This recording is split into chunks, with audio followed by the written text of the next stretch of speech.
Ilang Pangasinense na biktima ng isang investment scam. Halos 900,000 pesos tinangay umano ng mga suspek.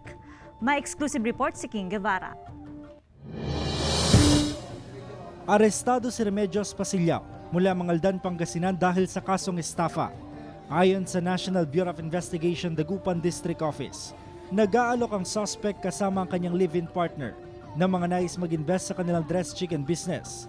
Ang modus, mangangako ang suspect na malaking interes sa pera na ipapasok ng mga biktima. For every investment na ibibigay ng mga complainants, ay mag-earn ng 40%. At doon sa 40%, maghahati itong complainant at saka itong grupo ni Pasilaw. Kabilang sa mga nabiktima si Ginny, hindi tunay na pangalan, aabot sa mahigit 300,000 pesos ang naibigay niya kay Remedios at kinakasama. Kasi ang bait-bait po niya pag nakikipag-usap sa amin.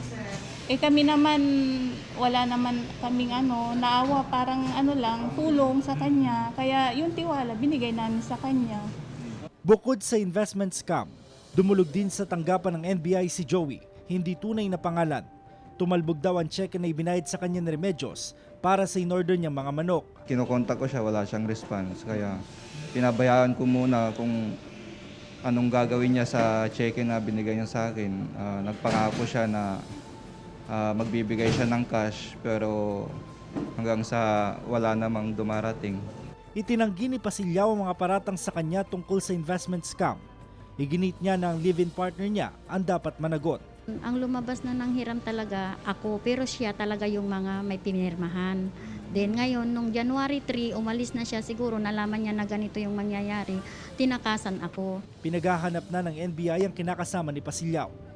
Kasama si Jing Dakanay, King Guevara, Balitang Amianan.